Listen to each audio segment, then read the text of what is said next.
Assalamualaikum warahmatullahi wabarakatuh. Perkenalkan, nama saya Anissa Aulia.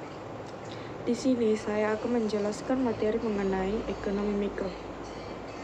Seperti yang kita ketahui, ekonomi mikro adalah cabang dari ilmu ekonomi yang mempelajari perilaku konsumen dan perusahaan, serta penentuan harga-harga pasar dan kuantitas faktor input barang dan jasa yang diperjualbelikan.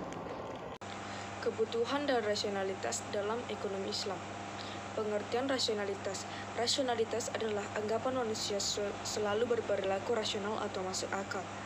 Dalam artian manusia tidak akan mengambil keputusan yang akan menjadikannya lebih buruk. Dalam metode berperilaku adalah tindakan yang dipilih berdasarkan perilaku yang berlandasan alasan, bukan karena malah kebiasaan, prasangka maupun emosi. Hasil tindakan yang benar-benar dapat mencapai tujuan yang ingin dicapai. Rasionalitas adalah pengambilan keputusan ekonomi yang setiap pelakunya berpikir dan bertindak secara rasional atau masuk akal. Contohnya itu seperti pertimbangan rasional masyarakat dalam memilih dua barang yang berbeda harganya, yang kemudian lebih memilih satu barang yang murah, namun tetap memperhatikan kualitas barang yang dengan kesejahteraan yang akan terjadi ke depannya. Maslahat sebagai tujuan ekonomi. Kemaslahatan harus dipenuhi atau akan terpenuhi dengan beberapa cara yang tujuannya untuk kemaslahatan. Yang pertama itu memelihara kemaslahatan agama. Yang kedua, memelihara kemaslahatan jiwa. Yang ketiga itu memelihara kemaslahatan akal. Yang keempat itu memelihara kemaslahatan keturunan dan kehormatan. Dan yang terakhir itu memelihara harta dan benda. Dalam ekonomi Islam, kemubaziran. Dalam mencapai tujuan kita perlu melakukan sebuah pengorbanan yang dalam pengertian pengorbanan yang dilakukan harus seimbang dengan hasil yang kemudian akan didapatkan, menghindari kemubaziran dan meminimumkan risiko. Tidak semua risiko dapat meminimumkan. Ada beberapa risiko yang kemudian harus dihadapi oleh seorang pelaku ekonomi demi menghasilkan sebuah usaha yang besar. Situasi ketidakpastian. Situasi ketidakpastian merupakan risiko dan yang sering didapat dalam seorang pebisnis yang kemudian dapat melakukan adanya usaha kemaslahatan. Dalam Islam telah dikatakan bahwa informasi yang benar dapat dipercaya dalam dunia ini ialah Al-Quran dan Sunnah Nabi Muhammad SAW, yang dimana pelaku ekonomi hanya sebagai perantara dalam menjalankan informasi yang telah ada dalam Al-Quran dan Sunnah. Diketahui bahwa aksioma dalam menentukan suatu kegiatan ekonomi dalam Islam hanya untuk kita dapat mencapai kegiatan yang dapat dipetik kemaslahatnya di akhirat kelak. Perilaku ekonomi sejatinya akan meningkatkan kemaslahatan. Contohnya, individu menghindari makanan murah yang tidak sehat, kemaslahatan dirinya. Etika rasionalitas dalam konsumsi Islam. Kebutuhan dan kemampuan. Keduanya harus seimbang antara kebutuhan dan kemampuan dengan kemaslahatan. Tujuan pembelajaran harta tidak semata-mata hanya untuk tujuan dunia, namun juga untuk akhirat. Halal dan tayyib ialah rasional bagi orang Islam yang setiap konsumsi itu harus halal dan baik karena dibatasi oleh syariat. Contohnya seperti dilarang makan babi. Menumpuk dan menimbulkan harta kekayaan. Diperbolehkan dalam Islam harta kekayaan seperti membangun rumah, naik haji dan lain. Dilarang selain dengan tujuan lain. Lebih banyak selalu tidak baik, seperti yang diajarkan Islam, yakni sebaiknya melakukan sesuatu untuk tidak berlebih-lebihan. Kaidah pokok dalam rasional ekonomi Islam pada dasarnya bentuk muamalah adalah diperbolehkan dalam Islam. Hanya Allah yang berhak mengharamkan dan menghalalkan, dan sesuatu yang menyebabkan yang haram menjadi haram, dan tujuan atau niat baik tidak haram. Halal dan haram berlaku bagi muslim yang berakal dan keharusan dalam menentukan skala prioritas. Konsumsi dalam ekonomi Islam dalam menentukan pilihan harus menyeimbangkan antara kebutuhan presensi dan kebutuhan sumber daya.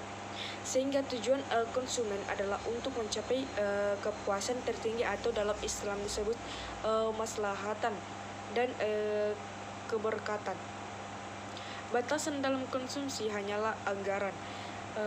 Kata dibatasi oleh anggaran yang ada sehingga mencapai kepuasan perlu anggaran untuk memenuhi segala keputusan kita. Jadi kebutuhan seseorang untuk memilih alokasi sumber daya yang kemudian melahirkan fungsi dalam ekonomi. Dalam ekonomi konvensional, konsumen diasumsikan selalu bertujuan untuk memperoleh utility atau kepuasan dalam kegiatan konsumsinya. Dalam konteks ekonomi, utility dimaknai sebagai kegunaan barang yang dirasakan oleh seorang konsumen ketika mengonsumsi sebuah barang. Ada dua hal yang perlu tujuan konsumen. Tujuan konsumen adalah untuk mencapai kepuasan tertinggi, di mana penentuan barang dan jasa untuk kemudian dikonsumsi berdasarkan pada kepuasan. Yang kedua itu batasan konsumsi.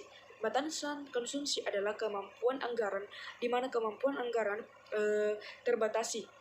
Dimiliki manusia adalah terbatas. Sepanjang terdapat anggaran atau data, maka ia akan melakukan konsumsi terhadap barang atau jasa yang diinginkan. Dalam perspektif konvensional bahwa utility manfaat dalam mengonsumsi suatu barang bisa diukur melalui suatu teori, yaitu teori Candidas yang menyatakan bahwa kegunaan dapat dihitung secara normal. Yang kedua itu teori ordinal yang menyatakan bahwa kegunaan tidak dapat dihitung, hanya dapat dibandingkan. Menurut teori ordinal, kegunaan tidak dapat dihitung, hanya dapat dibandingkan. Misal, makan bakso dan makan sate yang memberi tingkat kepuasan yang sama. Si kesediaan utilitas menurut Imam Al-Ghazali, yaitu jika orang-orang tetap tinggal pada tingkatan jadi sangat lemah. Berbeda dengan kepuasan yang bersifat individual. Konsep permintaan dalam ekonomi Islam. Permintaan secara umum keinginan konsumen membeli suatu barang pada berbagai tingkat harga sesama waktu tertentu. Dengan kata lain, berbagai kombinasi harga dan jumlah yang menunjukkan jumlah suatu barang yang ingin dan dapat dibeli oleh konsumen pada berbagai tingkat harga untuk suatu periode tertentu. Hukum permintaan adalah makin rendah suatu barang, maka akan banyak permintaan terhadap barang tersebut. Sebaliknya, makin tinggi harga barang, maka makin sedikit permintaan terhadap barang tersebut. Faktor yang mempengaruhi permintaan, yang pertama itu harga barang itu sendiri, yang kedua harga barang yang terkait, yang ketiga itu harga pendapatan per kapita, yang keempat itu selera atau kebiasaan, yang kelima jumlah penduduk, yang keenam itu perkiraan harga di mana di masa mendatang, dan yang ketujuh itu distribusi pendapatan, dan yang terakhir usaha produsen meningkatkan penjualan. Jika harga suatu barang semakin murah, maka permintaan terhadap barang itu akan bertambah. Begitu juga sebaliknya, apabila harga semakin mahal, maka permintaan terhadap barang itu akan makin sedikit. Analisis permintaan dalam ekonomi Islam, bahwa konsumsi adalah mengonsumsi barang dan jasa dengan tujuan untuk mencapai maslahatan.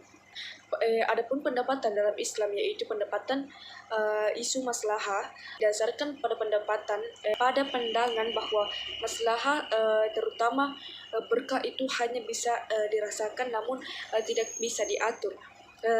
Seberapa besarnya konsumen hanya bisa membandingkan tinggi rendahnya berkah atas kegiatan konsumsi. Konsep produksi dalam ekonomi Islam. Secara teknis, produksi adalah mentransformasikan berbagai input menjadi output. Produksi dalam Islam adalah proses mencari, mengalokasikan dalam mengolah sumber daya menjadi output dalam rangka meningkat maslahah bagi manusia. Atribut fisik dan nilai dalam produk adalah kegiatan manusia untuk menghasilkan barang dan jasa. Karena itu bisa dimanfaatkan oleh konsumen. pada saat kebutuhan manusia sedikit dan sederhana, kegiatan produksi dan konsumsi seringkali dilakukan oleh seseorang secara individu atau secara jadi orang memenuhi kebutuhan secara individual, seseorang memproduksi barang dan jasa untuk dikonsumsinya. Namun dalam pengembangan yang dimana semakin beragamnya kebutuhan konsumsi dan keterbatasan sumber daya yang kebutuhan konsumsi dan ada termasuk dalam hal kemampuan manusia untuk memenuhi kebutuhan itu, maka seseorang tidak dapat lagi menciptakan sendiri barang dan jasa. Karena itu kita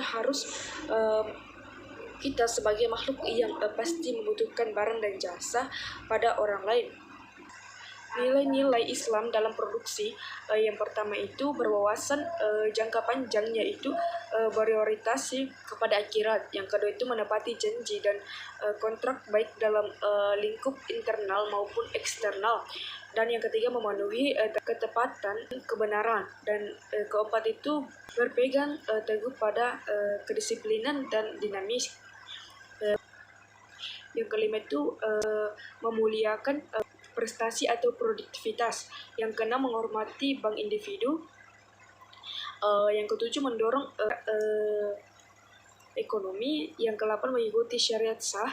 Yang kesembilan adil dalam transaksi. Yang kesepuluh memiliki wawasan sonal. Yang kesebelas pembayaran upah tepat waktu dan layak. Dan yang terakhir itu menghindari jenis dan proses produksi yang diharamkan dalam Islam. Sekian review materi dari saya. Wassalamualaikum warahmatullahi wabarakatuh.